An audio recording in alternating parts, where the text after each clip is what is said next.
गीता व्यवहार में भाग 11।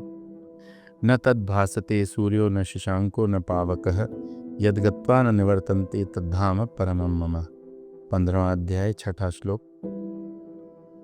उस अव्यक्त तत्व को न सूर्य प्रकाशित कर सकता है, न चंद्रमा, न अग्नि। उस परम पद को प्राप्त करके मनुष्य फिर लौटकर संसार में नहीं आता। देखो, हमारे शास्त्रों के मंत्रों के अर्थ 3 स्तर पर होते हैं: आदि दैविक, आदि भौतिक, आध्यात्मिक। जो सूर्य आकाश में लटक रहा है, जो आँखों से दिखाई देता है, जिसको ग्रहण करता है, वह आदि भौतिक सूर्य है। कुंती माता ने जिस सूर्य को मंत्र से प्राप्त करके कर्ण को प्राप्त किया था, वह आदि दैविक सूर्य है। जिस सूर्य के अनुग्रह से हमारी आँखों में देखने की शक्ति है, वह आध्यात्मिक सूर्य है। कहते हैं न तद्भास्यति, उस परमात्म तत्व को सूर्य प्रकाशित नहीं कर सकता। इसका अर्थ ये हुआ कि वह तत्व आदि भौतिक नहीं, आदि दैविक नहीं, आध्यात्मिक नहीं।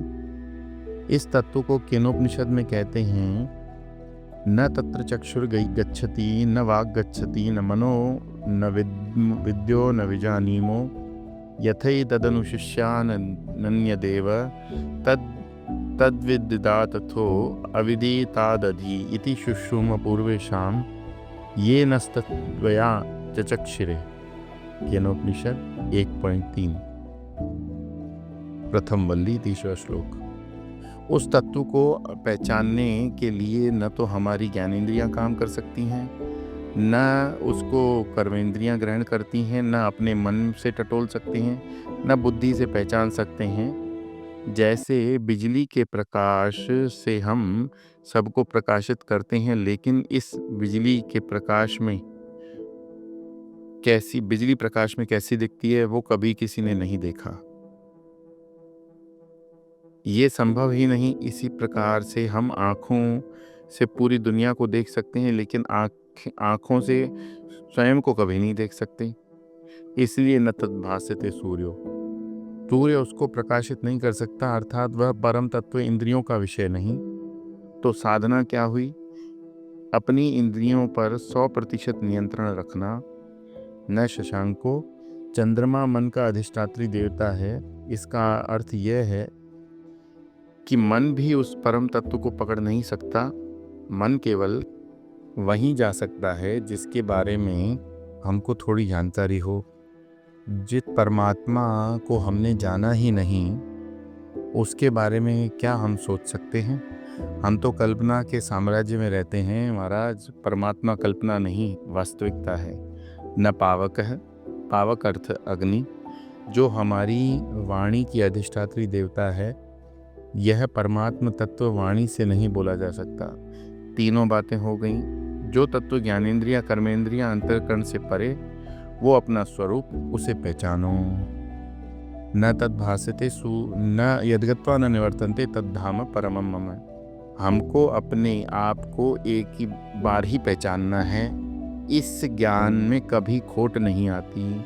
सदैव एक ही अनुभूति रहती है, अखंड, अविकारी, अनादि, अनंत। इसके बाद कोई साधना बाकी नहीं रह जाती। एक ऐसी स्थिति पर पहुंचना है जहां इंद्रिय, मन, बुद्धि का साम्राज्य नहीं। कठोपनिषद में एक यह क्रिया बताई गई है: विषयों से निकले तो इंद्रियों में पहुंचे, इंद्रियों से निकले तो मन में पहुंचे, मन से हटे तो बुद्धि में पहुंचे, बुद्धि से हटे तो चेतन सत्ता में आए। और इस चेतन सत्ता को अनात्म भाव से हम कभी नहीं समझ सकते। इस पर विचार करो। अपनी चेतन सत्ता का जो अनुभव है वो क्या है? क्या वो इंद्रियों से, हम क्या इंद्रियों से जान रहे हैं? नहीं। जरा देख लूँ मैं हूँ या नहीं? हाँ, लगता है हूँ। रसना से चाट कर देख लूँ मैं हूँ या नहीं? कान से सुनकर देख लूँ मैं हूँ या नहीं? देखो, अपनी सत्ता की स्थिति इंद्रियों के प्रमाण से नहीं होती। जब रूप रंग नहीं होता तो आँखें ज्यों की त्यों रहती हैं। जब आँखें अंधी हो गई तो मन ज्यों का त्यों रहता है। जब गहरी नींद में मन को लपेट कर रख दिया तो हम ज्यों के त्यों। हमारी अकाट्य सत्ता है। प्रमाण निरपेक्ष अनुभूति यद्गत्वा न निवर्तन्ते तद्धाम परमम मम। अभी तक जीव का कहीं चक्कर नहीं आया। अभी तक हमने केवल जगत का विश्लेषण किया। ऊर्ध्वमूल मद शाखम से प्रारंभ करके हम कहाँ पहुँचे? तद्धाम परमम मम। अर्थात जगत की निर्मिति के प्रसंग का उद्घाटन करके हम अपने स्वरूप में पहुँचे। यह अध्यात्म है। जगत का प्रत्येक प्रसंग जब हमको अपने स्वरूप की ओर ले जाए तब हम सच्चे साधक हैं। एक बार हमारे एक मित्र ने और उनके परिवार के साथ हिल स्टेशन गए। वहाँ बढ़िया कॉटेज ली। हम सब घूमने जाने के लिए तैयार हो रहे तो बोले, स्वामी जी जब तक पत्नी और बच्चे तैयार होते हैं हम जरा चक्कर लगा कर आते हैं। 2 घंटे के बाद ड्राइवर को गाड़ी के साथ कहकर वापस भेज दिया कि आप लोग घूम कर आओ, मुझे कुछ काम है। शाम को हम सब घूम फिर कर आए तो हमको बोले, स्वामी जी कल आपको एक रेस्टोरेंट का उद्घाटन करना है। तो बोले, मैं जब चक्कर लगाने गया था तो देखा वहाँ कोई अच्छा वेजिटेरियन रेस्टोरेंट नहीं। मैंने एक रेस्टोरेंट वाले के साथ पार्टनरशिप कर ली। कल आपको रेस्टोरेंट का उद्घाटन करना है। देखो वहाँ पर छुट्टी मनाने गए थे लेकिन ध्यान व्यापार में ही था।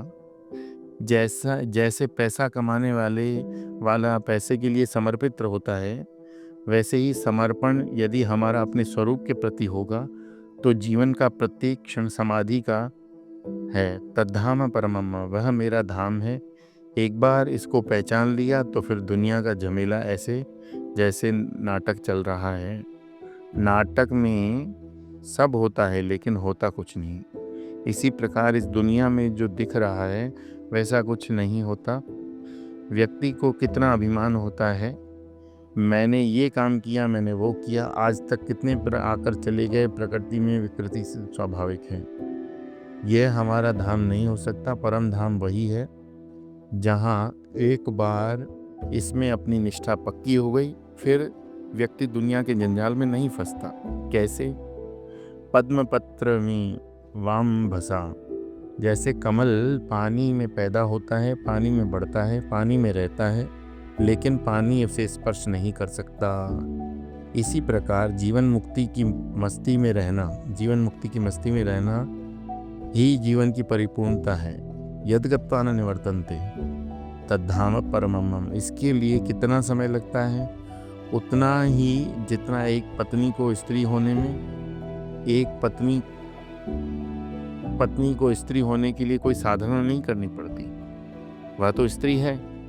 एक पत्नी को स्त्री होने में जितना प्रयास करना पड़ता है, उतना ही प्रयास हमको अपने स्वरूप में निष्ठा प्राप्त होने में लगता है। देखो खाना बनाने में 4 घंटे लगते हैं, खाने में 15 मिनट भी नहीं। निर्माण मोह जित्संग दोष अध्यात्म नित्या विनिवृत्त कामा। वो खाना पकाने की प्रक्रिया तब जाकर अपने स्वरूप में निष्ठा प्राप्त होती है। जगत के बारे में विचार ऐसा करें कि जिसके द्वारा अपने स्वरूप में निष्ठा प्राप्त कर सकें। दुनिया बहुत खराब है, यहाँ सब लोग बहुत बुरे हैं। ये दुनिया के बारे में विचार नहीं, अविचार है। इस दुनिया को लेकर ज़्यादा परेशान होने की आवश्यकता नहीं है। यहाँ से दूसरा प्रसंग प्रारंभ होता है। ये जीव का प्रसंग है जिसके बारे में हमको बहुत भयानक भ्रांतियाँ हैं। भगवान ने 15वें अध्याय में जो भगवान ने स्वयं शास्त्र कहा, शास्त्र में सभी विषयों का विस्तार से विश्लेषण है। अब हमको 4 चीज़ों को समझना है। जीव, जगत, ईश्वर, परमात्मा। जगत का विश्लेषण भगवान ने कर दिया। अब जीव की बारी आती है। जीव कौन है? ममैवांशो जीवलोके जीवभूतः सनातन मनः षष्ठानि इंद्रियाणि प्रकृति स्थानि कर्षति। 15वां अध्याय 7वां श्लोक। मेरा ही एक अंश जीव बनकर इस जीव की सृष्टि में प्रवेश करता है। फिर वो पंच ज्ञानेंद्रियों और मन को लेकर प्रकृति में सुख दुख के भोग के लिए अपने आप को बांध कर रखता है।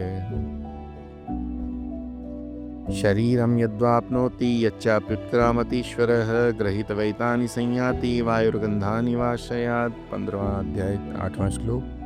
शरीरम यद्वाप्नोति यच्चाप्युत्क्रामतीश्वरः। इस शरीर में रहते हुए भोग किए, शरीर छूटने का समय आ गया लेकिन भोगों की कामना अभी बनी हुई है। इस देह का त्याग करके दूसरे देह में प्रवेश कर लिया।